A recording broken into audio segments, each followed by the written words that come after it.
Caros irmãos, paz em nossos corações. Certa vez, Jesus curou um homem paralítico. Foi lá na cidade de Cafarnaum. E Jesus disse a ele: eu te ordeno, levanta-te, toma o teu leito e vai para a tua casa. E no mesmo instante o homem se levantou, tomou do seu leito e se retirou andando à vista de todos. Este foi um dos grandes fenômenos realizados por Jesus, não é? Embora muitos já saibam, convém a gente ressaltar que quando Jesus disse, toma o teu leito, não era uma cama como temos hoje. Eles se deitavam em tapetes, esteiras. Então, quando Jesus disse, toma o teu leito, quando eles levantavam, eles pegavam o tapete ou a esteira e enrolavam por embaixo do braço e saíam caminhando. Convém a gente comentar isso, porque senão dá uma impressão, né? Toma teu leito como, não é? Agora, esse fato de Jesus curar um homem paralítico à vista de todos, com essas palavras, o homem atendeu e conseguiu caminhar de novo. Aquilo causou espanto e também alguns ficaram assim meio atemorizados. E eles diziam, jamais vimos coisa assim. Outros comentavam, hoje vimos prodígios. Então nós notamos como é que o povo falava naquela ocasião. Se fosse atualmente, como é que eles diriam? Milagre, milagre, não é? Mas não está escrito assim lá no Evangelho. E sim prodígios, coisas nunca vistas. Porque milagre vem do latim, mirare, olhar, admirar. Então era um fato, um fenômeno admirável. Era com esse sentido de coisa admirável, digna de ser vista, alguma coisa extraordinária, surpreendente. Mas na atualidade, como é que nós falamos? Falamos milagre, a maioria do povo não fala? Fala milagre. Por que será, hein? O que será que significa milagre atualmente? Qual é a influência? De onde vem essa ideia que nós vamos expor? É por causa da teologia predominante no país. E quando nós falamos isso, não estamos criticando, não. Nós estamos só verificando de onde vem essa ideia. Então, o catolicismo predomina. Mas também entre os evangélicos, eles também falam milagre, não falam? Qual é o sentido de milagre atualmente? Saberiam vocês dizer? É um fato sobrenatural.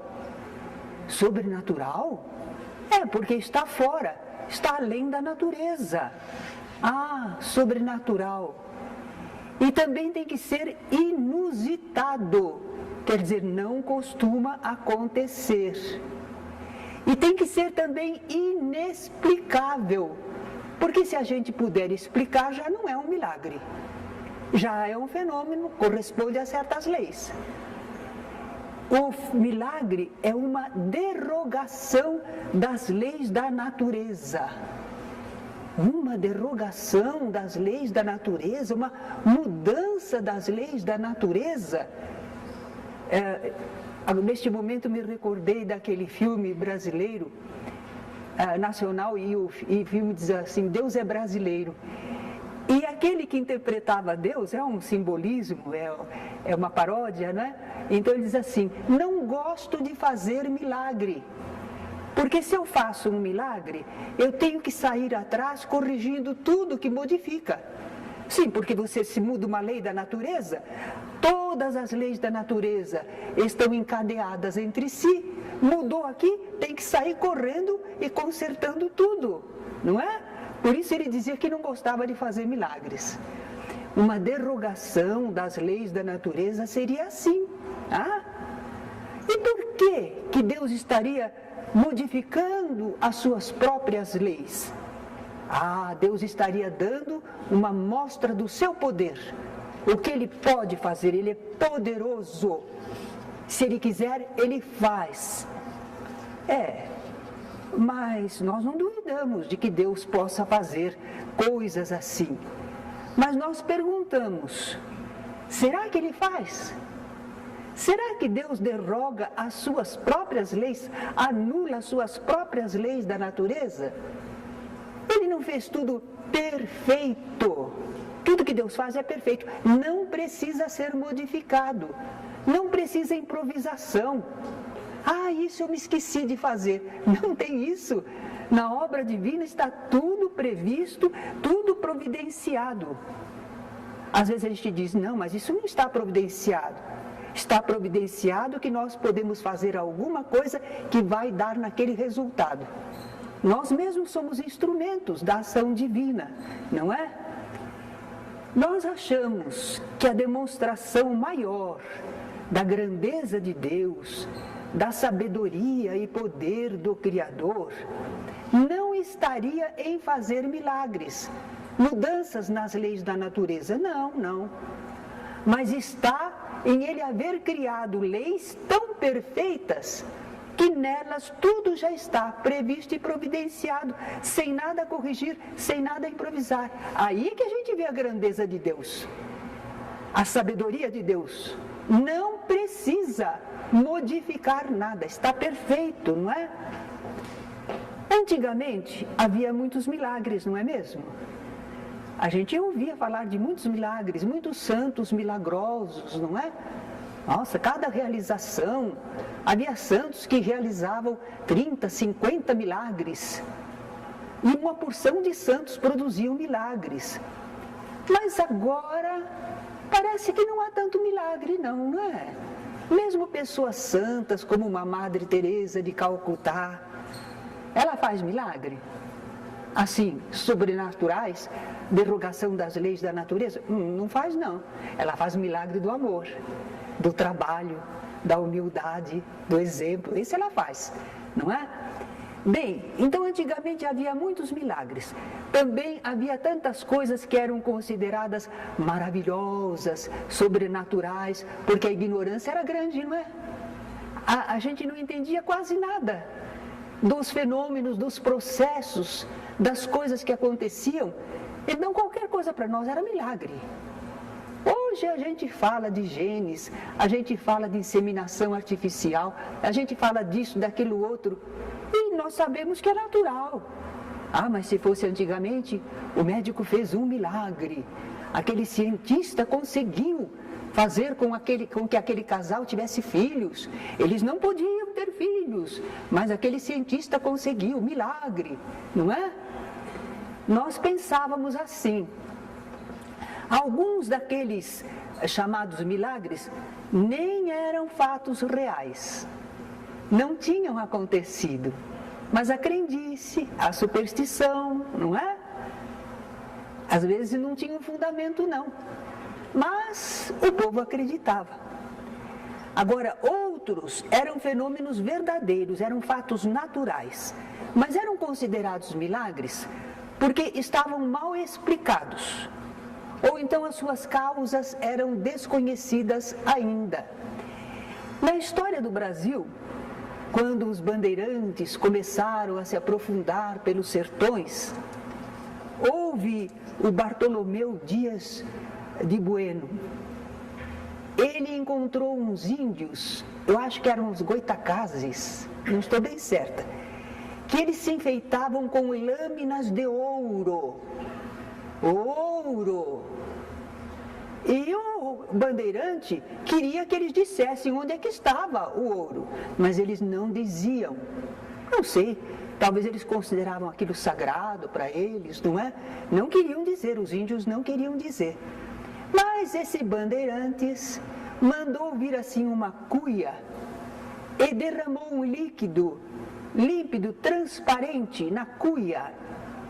E ameaçou os índios, se vocês não disserem onde está esse ouro, eu vou queimar as águas dos rios todos, como eu faço agora com esta água. E pôs fogo, e a água pegou fogo. Não era água, era aguardente. Mas os índios sabiam? Não sabiam. Então para eles foi um milagre, uma coisa admirável, extraordinária, que eles não podiam fazer. E contaram onde é que estava o ouro. Esse episódio é da nossa história, né? Chamaram ele de Anhanguera, Diabo Velho.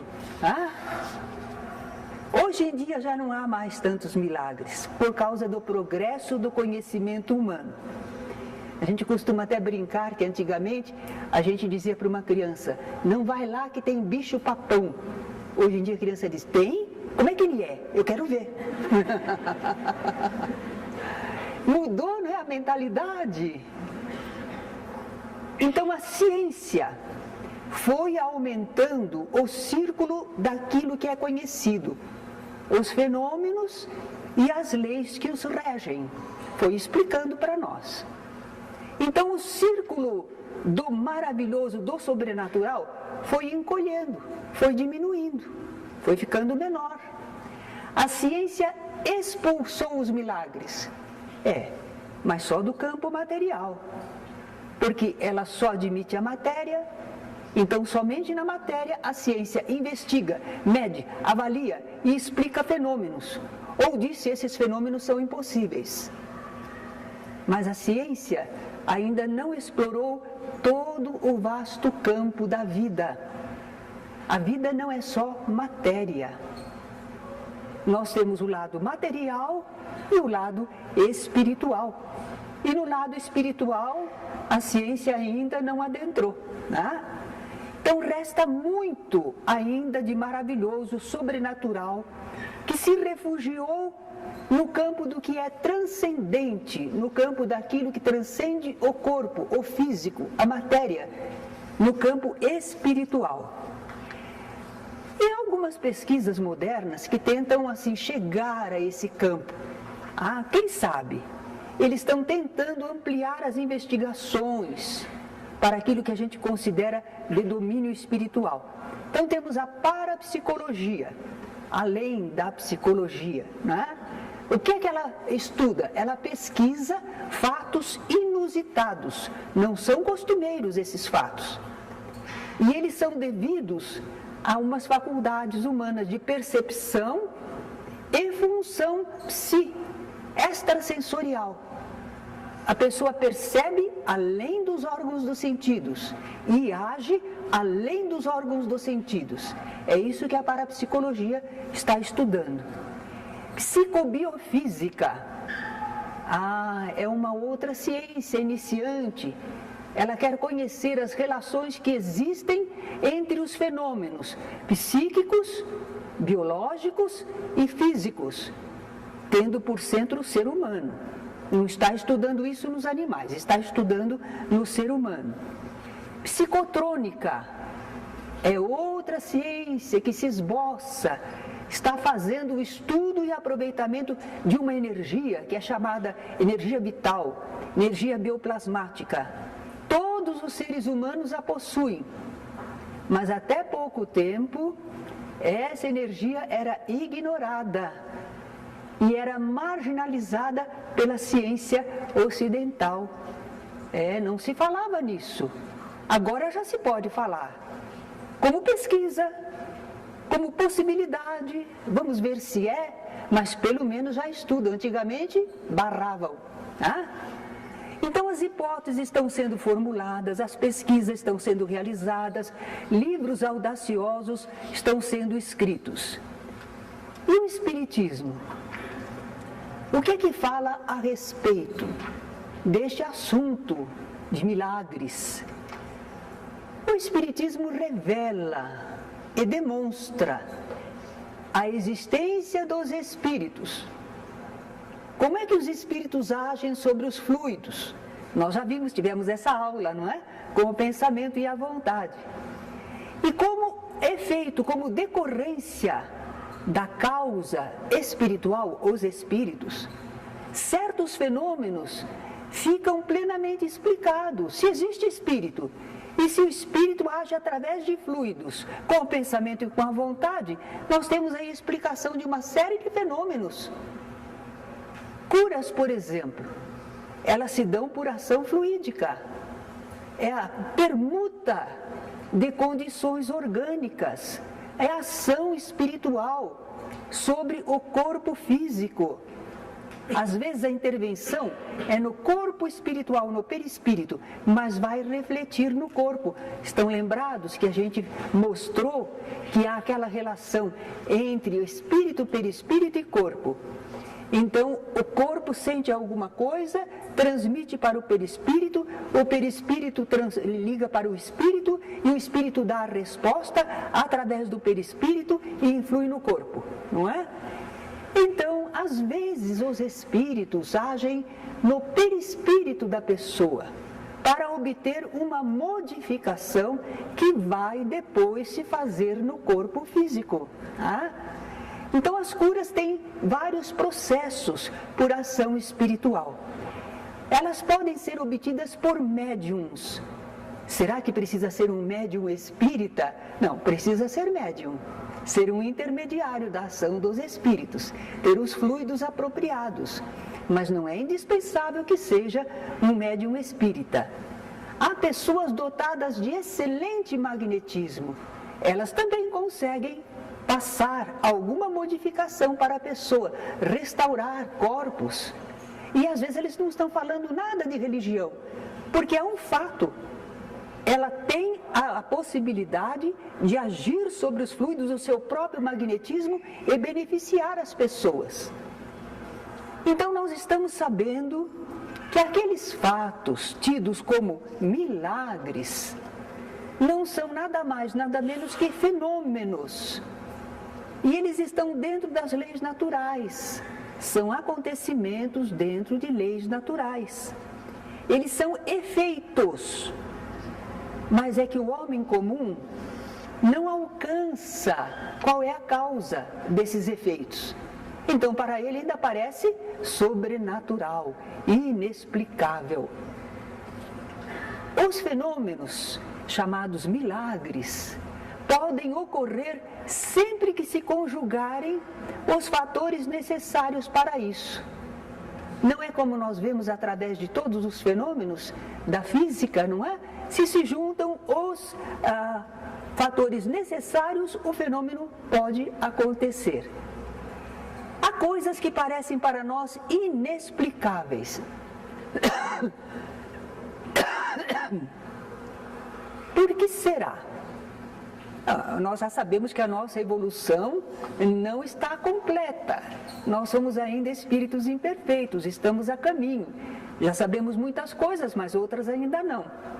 Então, o nosso grau de evolução na atualidade ainda não permite que a gente compreenda esses fenômenos inteiramente. Eles não são milagrosos, mas nós não conseguimos entender como é que eles acontecem.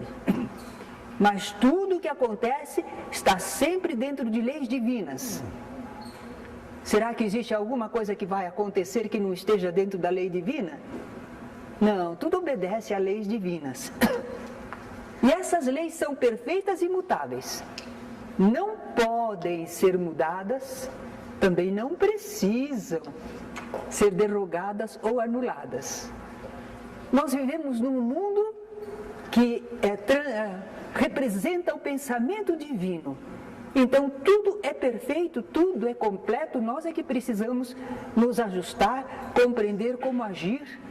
Mas, em verdade, o universo é perfeito, é obra divina. Nós estamos dando uma explicação dos chamados milagres.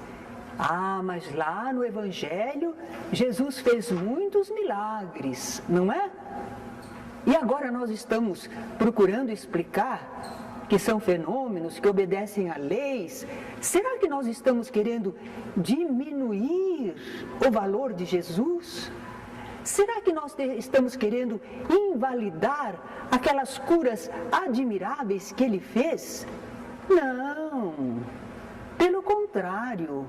Quando nós aprendemos no Espiritismo como é que os fenômenos acontecem, nós começamos a admirar mais Jesus. Jesus se engrandece diante dos nossos olhos, porque não é mais história da carochinha. Não é mais uma coisa lendária, são fatos.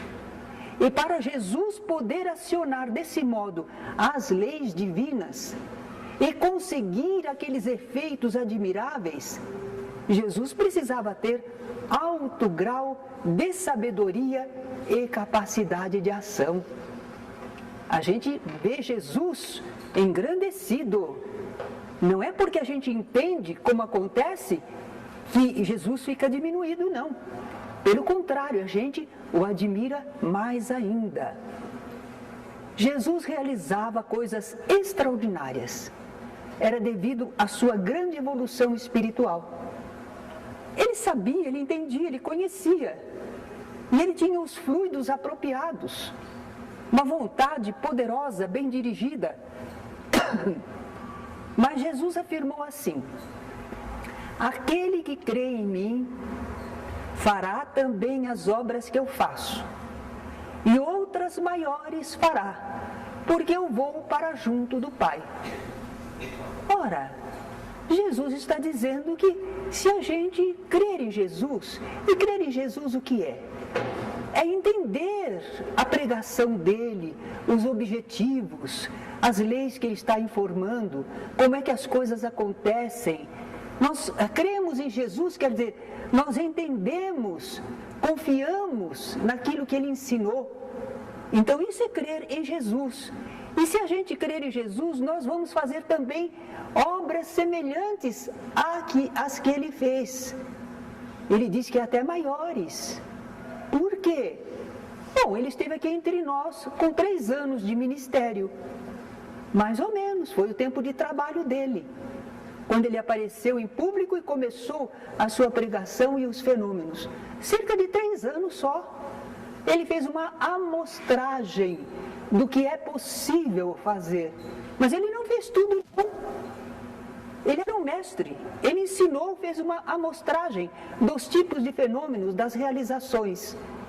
E nós continuamos aqui na Terra. Encarnamos e reencarnamos. E vamos progredindo. E vamos nos desenvolvendo. E se entendermos Jesus, crermos nele e procurando segui-lo, nós acabaremos fazendo coisas admiráveis também. Não é? Jesus não falou mentira, não. Ele fez muitas coisas, mas nós também poderemos fazer. Por quê? Porque também somos espíritos, filhos de Deus. Mas por enquanto a gente não produz com facilidade os fenômenos que Jesus produzia, não é? Algumas pessoas conseguem produzir curas, ver a distância, desdobrar-se. Muitas das coisas que Jesus fez, algumas pessoas fazem, independentemente de religião. Tá? Mas todos aqueles fenômenos admiráveis, todos, nós ainda não fazemos, porque ainda não desenvolvemos o bastante as nossas faculdades espirituais. Nós temos. Ou será que Deus fez Jesus diferente? Vamos pensar? Se fez diferente, nós não podemos seguir Jesus, ele é diferente. Agora, se Jesus é basicamente da mesma essência nossa, aí nós podemos segui-lo. Só que ele é mestre, ele está lá adiante, ele está avançado, e nós ainda estamos aqui atrás. Mas podemos segui-lo. Agora, se ele é diferente, Jesus, como eu gostaria de te seguir, mas eu sou humano, viu, Jesus? Então nós não temos essa ideia. Jesus é um espírito como nós, mas altamente desenvolvido. Nós temos todo respeito e reverência para com Jesus, mas não o endeusamos, não é? Então o ser humano está evoluindo sempre. Cada vez mais está aprendendo como lidar com as leis e forças do mundo espiritual. E o Espiritismo vai colocar ao nosso alcance muitos recursos espirituais, com os quais se torna possível acionarmos certas leis da natureza e produzirmos alguns fenômenos para ajudar ao próximo e também a nós mesmos. O Espiritismo vai nos ajudar Algumas pessoas, há 2 anos atrás, estavam aqui, começando a aprender. No 3º ano de trabalho na Casa Espírita e Aprendizado, agora já estão aplicando passes. Agora eles já sabem fazer, já descobriram como devem agir, o que podem produzir, não é? Mas não pensemos que o Espiritismo faz milagres, derrogação das leis da natureza. O Espiritismo não faz, não. Nem Jesus fez. Então, quando a gente procura o Espiritismo, o que será que a gente espera do Espiritismo? A maioria do povo que não tem ainda uma compreensão, eles procuram, se estão doentes, eles querem a cura imediata da sua doença. Se eles estão perturbados espiritualmente, eles querem sarar daquela perturbação. Se eles têm problemas na vida, dificuldades, eles querem resolver com ajuda espiritual que aqueles problemas sumam da sua vida. Mas se a pessoa estiver esperando coisas assim do Espiritismo, talvez fique decepcionado. Talvez vá ter decepção. Porque o Espiritismo não faz nada fora das leis de Deus.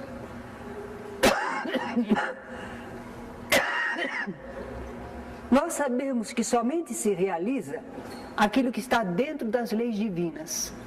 Lei de ação e reação, lei de causa e efeito, como dizemos, não é? Livre-arbítrio, determinismo, evolução, reencarnação, influência espiritual, tudo isso são leis divinas. Só dentro dessas leis é que as coisas acontecem. Então, qual é a principal finalidade do Espiritismo? É fazer milagres? Não é. Então, para que serve o Espiritismo? Ele vem para auxiliar o progresso moral da humanidade. E se vocês meditarem bem, na Terra não está faltando vegetação, não está faltando animais, não está faltando água ainda, não está faltando nada para que os homens produzam, vivam, mas o que está faltando? Moral. Equilíbrio moral, ação moralizada, o pessoal se agride, se desequilibra, prejudica uns aos outros, é o ambiente. Então, é o entendimento moral que está faltando para a humanidade. E é esse o objetivo maior do Espiritismo. Os Espíritos do Senhor querem que nós cheguemos a entender, desenvolver o nosso entendimento, para que nós entendamos que é preciso agir de modo moralizado, como Jesus ensinou. Ele é o caminho da verdade e da vida. Se não for por esse caminho de moral, de fraternidade, não vai haver solução para os nossos problemas e os problemas da sociedade. O maior milagre que o Espiritismo faz não é o de tirar problemas e dores do nosso caminho. Então, qual é o milagre maior que o Espiritismo faz? É explicar-nos o porquê das coisas. É ensinar-nos como podemos melhorar a nós mesmos e ao próximo, para gerarmos efeitos felizes. O Espiritismo ensina como prevenir e resolver problemas espirituais. Basta que a gente empregue vontade e esforço no sentido do bem. O Espiritismo nos ensina, nos ajuda a suportar aquelas coisas que por agora nós não vamos poder mudar. Porque é uma expiação, ou nos serve de prova, então não vai ser tirado de nós. Nós temos que ter coragem, entendimento, força para enfrentar, saber como agir nessa situação. Mas o Espiritismo abre um campo muito bonito de obras que nós podemos fazer, realizar.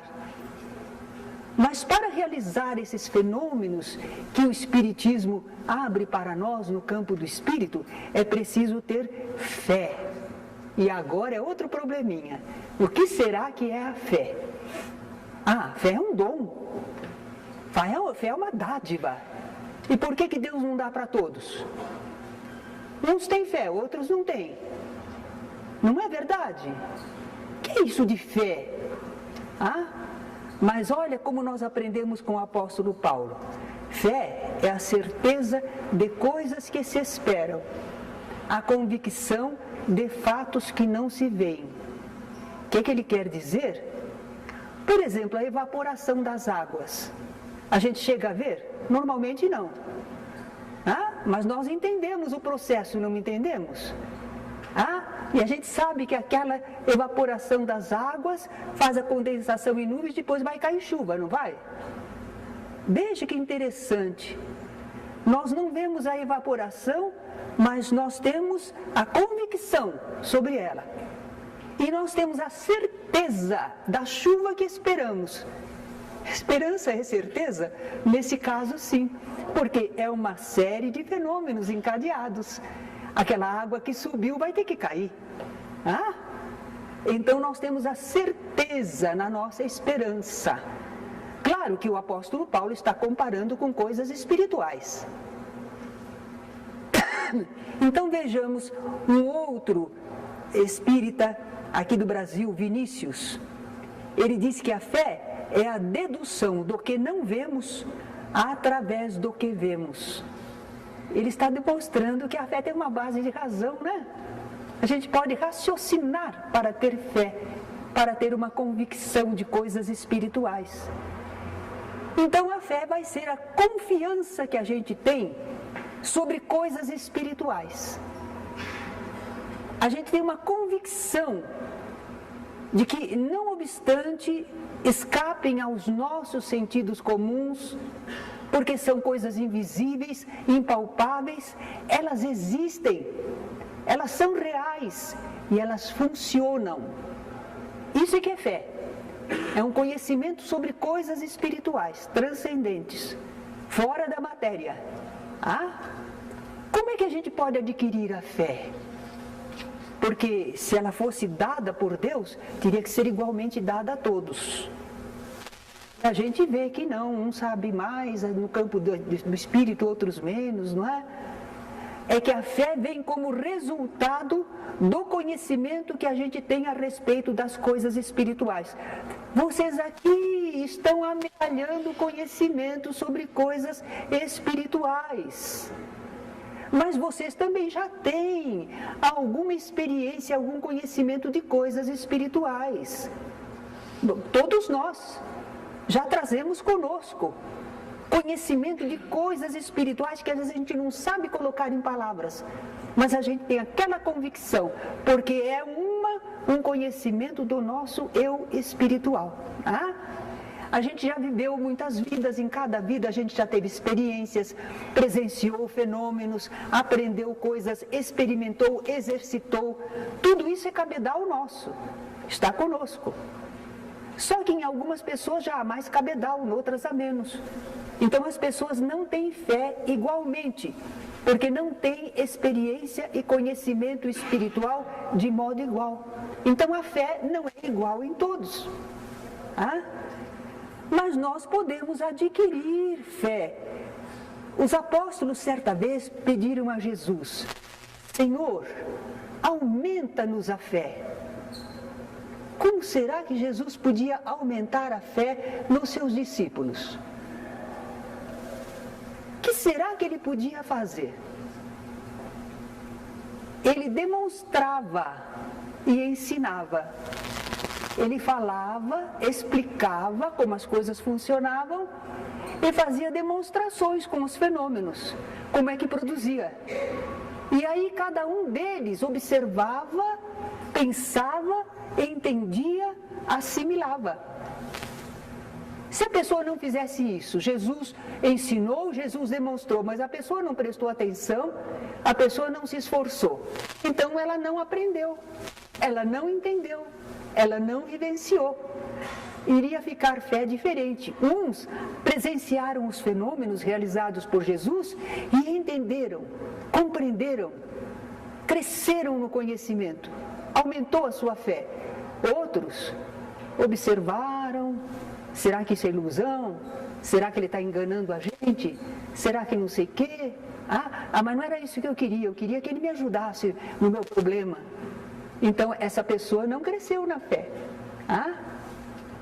Então, nós podemos crescer na fé, observando os fenômenos diretamente, os fenômenos espirituais. Alguns são objetivos, outros são subjetivos, mas são fenômenos. Às vezes ocorrem conosco mesmo, às vezes ocorrem com outras pessoas, mas nós presenciamos. Nós vemos uma pessoa ficar envolvida por um espírito, como ela age, o que sente, o que fala. Então nós estamos aprendendo também. E nós podemos raciocinar sobre os fenômenos da vida universal. Por quê? Para quê? Como? Porque nós queremos deduzir desses fatos as leis que transcendem aos nossos sentidos. Como é que as coisas acontecem? O que é que aconteceu? O que é que produziu isto? Então, algumas informações sobre as realidades espirituais também nos podem ser dadas por outras pessoas, encarnados ou não, espíritos ou pessoas aqui deste mundo. Há pessoas que nos merecem confiança e respeito. Nós reconhecemos a sabedoria e a autoridade moral dessa pessoa. Então, conforme ela narra experiências, acontecimentos, nós temos confiança. Nós aprendemos com ela. Mas nós não vimos o fenômeno. Jesus disse, bem-aventurado o que não viu e creu. Não foi o que ele falou para Tomé? Por quê? Os companheiros dele, Tomé, tinham presenciado e contaram para ele. E Jesus tinha realizado tantas coisas admiráveis, mas Tomé disse, se eu não tocar nas chagas dele, eu não creio. Não adiantou testemunho de ninguém. Também não sejamos assim, não é? Não sejamos crédulos, mas também não sejamos descrentes. Então, às vezes, ensinamentos de pessoas que são dignas de respeito, de confiança, que a gente reconhece, respeita a sua sabedoria, a autoridade moral, às vezes também podem nos passar informações e nos ajudar, não é? Bem, nós estamos falando de fé, conhecimento espiritual. Olha que definição diferente. Fé é conhecimento de coisas espirituais. E essa fé, ela constitui ponto de apoio indispensável para a ação espiritual. Se você não crê em alguma coisa, você não age de acordo. Eu vou orar. Por quê? Se eu não creio que eu falando, eu alcanço regiões maiores, espíritos que possam me responder, se eu não acredito que há camadas de ondas mentais, de energias com as quais eu posso contatar, se eu não creio, o que é que eu vou orar? Não dá para orar. A oração é essa elevação do pensamento e contatar, né? Jesus dizia frequentemente, a tua fé te salvou. Interessante, ele podia realizar tantas coisas, beneficiava as pessoas, mas quando ele beneficiava, ele não dizia, eu te curei, a tua fé te salvou. Porque a pessoa tinha aquela convicção, aquela busca, aquela confiança. E esse ponto era importante para ver a transmissão e recepção das energias de Jesus, não é? Então a fé deve levar à ação. Se a fé não leva à ação, o que ela fica sendo? É um conhecimento espiritual? Mas é inoperante, não age. Então Tiago escreveu na sua carta, a fé sem obras é morta. É um conhecimento espiritual parado, não produz nada. Então a nossa fé tem que entrar em ação. Se a gente crê na bondade, se a gente crê na vida espiritual, nós temos que agir de acordo. Senão não valeu nada. Está morta a nossa fé, não é? À luz da doutrina espírita, nós falamos fé raciocinada. Isto era um absurdo antigamente, eles diziam razão é uma coisa, fé é outra. Bem, o Espiritismo mostra que a fé é um conhecimento e que, portanto, a razão deve funcionar aí, não é? Então, para levar a ação acertada, a fé tem que ser raciocinada, esclarecida, bem fundamentada. Que adianta a gente pensar que vai impedir alguém de morrer só porque a gente está orando? Não, Deus é bom, eu estou orando. Me perdoe, não quero criticar, mas é apenas para a gente entender como as pessoas não alcançam o que realmente funciona ou não. Uma senhora com os pulmões já desfeitos pelo câncer, fase final, o pessoal foi lá com uma vela enorme e disseram que eles iam orar o tempo inteiro, até acabar a vela. E antes de acabar a vela, a mulher ficaria boa, porque eles tinham fé e estavam orando e estavam rogando a Deus. Bom, a intenção era boa, a convicção deles era grande, mas não correspondia a uma realidade, não correspondia a um programa divino, a uma lei, né? No caso daquela senhora, não era mais para restaurar. Ela já estava realmente, o corpo já ia perder toda a vitalidade e o espírito ia se liberar. Mas as pessoas pensavam que podiam mudar as leis só porque estavam orando prolongadamente. Então nós estamos aprendendo que não é assim, né? A fé tem que ser algo raciocinado que permita entender quem somos, de onde viemos, porque estamos no mundo, para onde iremos após a morte. É esse conhecimento espiritual a fé pode nos dar.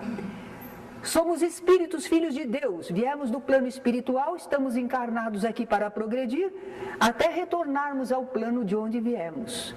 A fé precisa nos mostrar que podemos agir sobre coisas e seres e como devemos fazê-lo, até quando devemos fazê-lo. Tem que ser uma fé que nos leve a querer fazer o bem. Por que fazer o bem? Porque é o único caminho bom para todos. O bem é bom para todos. O mal não é bom para ninguém, nem para aquele que o faz, porque acarreta consequências dolorosas. Então essa compreensão, é essa fé que tem essa compreensão que nos leva a fazer o bem. Mesmo que as pessoas sejam ingratas, mesmo que não reconheçam, mas nós sabemos que é o melhor, então fazemos. A fé precisa nos assegurar amparo e auxílio divinos para as nossas boas realizações espirituais. Olha, nós contamos com o amparo de Jesus, dos bons espíritos, desses emissários do Senhor junto a nós. A fé é para nos dar coragem para perseverar num esforço de evolução na prática do bem, porque nós temos a certeza de que vamos alcançar resultados satisfatórios. Nós não estamos discutindo se agora ou depois na imortalidade, mas que nós vamos conseguir os efeitos satisfatórios, nós temos a certeza, por isso perseveramos, não é? Uma fé assim, essa transporta montanhas, faz suportar sofrimentos, superar dificuldades, transformar situações e pessoas. Alguns pais e mães conseguiram modificar para melhor seus filhos. Foi uma luta, foi uma batalha, levou uma vida, mas conseguiram, certo? E a nossa fé, como é que está? Porque nós estamos vendo aí sobre a fé, mas nós temos fé. A nossa fé parece que é pequenininha ainda, não é? Menor que um grão de mostarda, nem é muito pequena. Mas nós já conhecemos alguma coisa da vida espiritual. E com essa fé, embora pequena, nós já temos conseguido realizar alguma coisa. Se eu fizesse uma enquete aqui, perguntaríamos: quem conseguiu superar uma dificuldade pela sua fé? Muitos levantariam a mão. Eu consegui. Suportar uma situação. Se não fosse a minha fé. Mas a fé pode crescer. Se ela é conhecimento, ela não é estática, ela pode crescer. Então a gente vai cultivar o conhecimento espiritual, estudo, observação das coisas, exercício das faculdades espirituais. Então o nosso conhecimento espiritual, a nossa fé vai crescer e vai nos permitir fazer coisas mais difíceis e importantes. Talvez que um dia a gente até se admire, como eu consegui? A fé nos sustentou, o conhecimento espiritual nos sustentou. Então tenhamos fé em Deus. Sua bondade e poder são infinitos. Ele não deixa nenhuma de suas criaturas ao abandono. O que for realmente bom e necessário, Deus nos concederá, desde que a gente faça a sua parte. Vamos ter fé em Jesus, como um mestre espiritual que Ele é, guia de nossas almas, luz em nosso caminho para Deus. Vamos ter fé nos bons espíritos, porque eles são os executores da vontade divina no universo todo. Eles agem dentro do que sabem e do que podem. E eles amparam e socorrem as criaturas, conforme o merecimento ou necessidade delas. Vamos confiar em nós mesmos. Não somos filhos de Deus? Então temos forças, possibilidades. Agora, mesmo que um dia nós venhamos a fazer maravilhas com a nossa fé, vamos lembrar Tiago: toda boa dádiva e todo dom perfeito vem do alto. Os médiuns espíritas, mesmo quando conseguem realizar alguma coisa muito importante, e as pessoas vêm para ele: eu lhe agradeço, você nos salvou, você curou, você fez, você aconteceu. O médium espírita sempre vai responder assim com Tiago: toda boa dádiva e todo o dom perfeito vem do alto. É porque Deus concedeu. Senão, não, nós somos só instrumentos. Jesus também aconselhava na parábola dos servos inúteis. Eles, quando vocês tiverem feito tudo o que foi ordenado, vocês digam assim: somos servos inúteis, fizemos somente o que devíamos fazer. A gente não entende isso, né, no começo, né? Como? Você se devotou, você realizou, você fez. Somos servos inúteis, fizemos somente o que devíamos fazer. Fizemos porque Deus nos deu a condição, fizemos porque era nosso dever, fizemos porque nós já usufruímos os resultados, não fizemos mais do que a nossa obrigação. Né? E ante os mais admiráveis feitos de qualquer pessoa, não vamos endeusar as pessoas, hein? Ainda hoje a gente tem visto o pessoal, o médium falou, está falado. Não, tem que analisar. O médium é intermediário, o espírito é gente como nós. Então, ainda que alguém realize admiráveis feitos, nós vamos aprender com o povo judeu. Quando eles viram Jesus curando o paralítico, o que eles fizeram? Deram glórias a Deus que concedera tal poder aos homens. Jesus também recebeu de Deus. Então, a exaltação, o nosso agradecimento é ao Criador.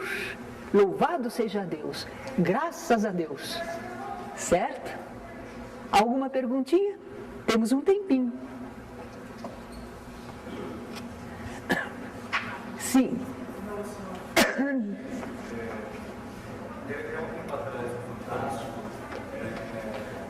Falando de várias religiões e como eles atingiram determinado êxtase da fé. Pessoas que no meio do coração choram ou dizem idiomas diferentes. O que seria isso? Um estado avançado da fé?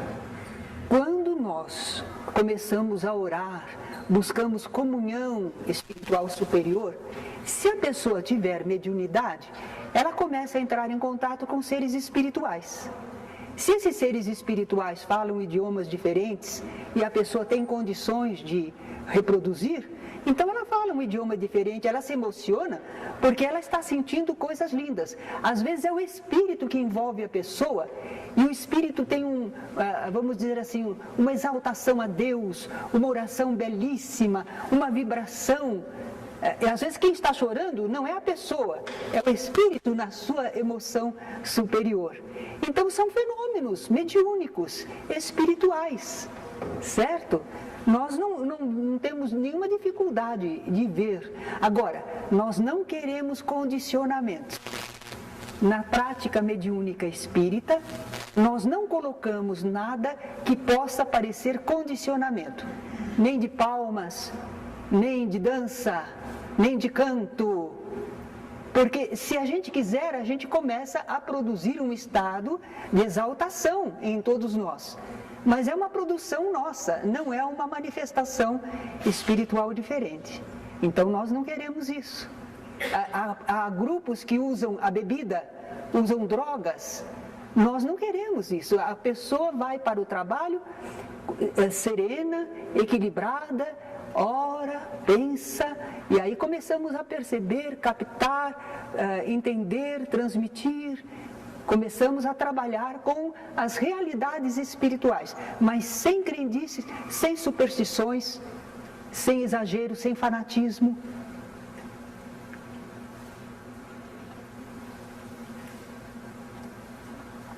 Até algumas pessoas não gostam, porque é tão simples. Você veja o nosso salão, tem alguma coisa que induza a um estado de exaltação? E também no modo como falamos, é aquela lavagem cerebral? Também não é. É raciocínio, troca de ideias, informações. Então é diferente. O objetivo do Espiritismo é que cada um de nós entenda, busque, experimente, viva as suas possibilidades espirituais. Não tem mais perguntinha, não? Ou não? Já que ninguém pergunta, pergunta você. Você estava falando sobre os vários estudos que está se realizando para a psicologia, para a psicofísica. Sim. Enfim, eu já li alguma coisa a respeito da minha época de colegial e fiquei decepcionadíssimo que a ciência em si não considera esses estudos como ciência. Sim. Sim, eles ainda não consideram. Por isso que nós dissemos, são ciências iniciantes. São as primeiras tentativas de pesquisa, não é? Mas a ciência, segundo eu entendi, me comentaram que eu não sou cientista, mas eles disseram assim, que para a ciência o fato tem que ser experimentado à vontade do experimentador, para ele repetir a experiência e chegar a tirar as suas deduções, formular as suas teses, experimentar. Ora, se você vai lidar com coisas espirituais, você não controla. São seres vivos, independentes, você não controla. Você não pode, nós não podemos apresentar para as pessoas um curso de espiritismo na parte prática que mostrasse assim, olha, hoje nós vamos mostrar para vocês um espírito simples, pronto, olha aqui o espírito. No dia seguinte a gente dizia, olha, agora a aula de hoje vai mostrar como esse espírito está agindo sobre a pessoa tal. Nós não temos isso, certo? Nós fazemos o grupo no 2º ano, vocês vão ter os exercícios, e a gente roga a Deus, orienta um pouco as pessoas, e ficamos aguardando para ver quem sente o quê. E aí, conforme o que sente, é que a gente vai tentar, a gente está garimpando, não é? E encontra a pepita. Se ela fosse uma coisa assim, ordenada, que dependesse da nossa vontade, não é. São seres espirituais independentes. Espíritos bondosos, às vezes se prestam a experiências, foi através de muitos médiuns, foram feitas experiências, William Crookes fez, Ernesto Bozano, o próprio Charles Richer fez, só que ele não teve coragem de testemunhar. Muitos sábios fizeram no passado. E bons espíritos se prestaram a produzir os fenômenos para que houvesse documentação. E muitos cientistas lançaram nas revistas especializadas as suas pesquisas. Ernesto Bozano fez várias monografias de fenômenos espíritas, não é? Mas acontece que o pessoal lá fora passou de largo com isso. As experiências existiram, ficaram documentadas, mas não repercutiram. E os cientistas que se prestaram a fazer estes testes, eles lançaram a sua dignidade, a sua respeitabilidade em choque, porque os outros não tinham aceitação para isso, certo? Mas eles deram o testemunho, o que eles encontraram, o que verificaram, que um espírito materializado exala gás carbônico. Então não é o médium, é a formação que foi feita, só que esses fenômenos não são fáceis de se repetir. Eles se realizaram em certa época, para a experiência de sábios, mas os espíritos dizem que eles não vão ficar o tempo inteiro se prestando a isto, que já há condições da humanidade, cada um de nós, experimentarmos em nós mesmos as vivências, as realizações. Tudo bem? Sim. Essas técnicas de cura, como a acupuntura, né? Ou outras, qual que é a posição do espiritismo em relação a... Nós achamos que são terapias alternativas, que podem ter algum ponto de contato. Por exemplo, eles falam dos meridianos do corpo, e nós achamos que no perispírito pode haver pontos assim, mas não é prática espírita. Porque o objetivo do espiritismo não é curar corpos. Se você orienta a pessoa e trabalha com a pessoa, ela se equilibra. Ela não depende de certas atividades materiais. E isto compete à medicina, compete ao mundo material. Então a casa espírita não vai se tornar um hospital de corpos, mas de alma sim.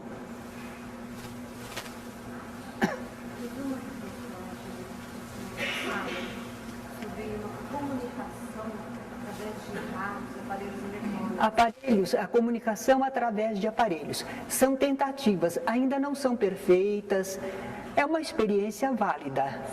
Thomas Edison tinha o desejo, ele estava trabalhando em coisa assim, ele achava que ele poderia visualizar o mundo espiritual com algum aparelho. Então a gente chama isso de transcomunicação instrumental, TCI. Há tentativas. Começou com os do Jürgensen, que o Papa reconheceu, não é?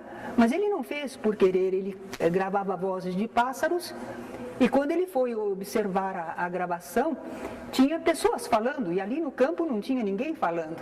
E não era a captação de nenhuma estação. E era uma tentativa de comunicação, porque eles diziam, essas vozes, escutar, escutar. Eles estavam tentando se comunicar. E por aí tem até televisão, estão tentando captar imagens. Mas é muito difícil, o nosso desenvolvimento ainda não é suficiente, tecnológico, de conhecimento, não é suficiente. Eles conseguem alguma coisa, mas não é convincente para todos. Certo? Obrigada.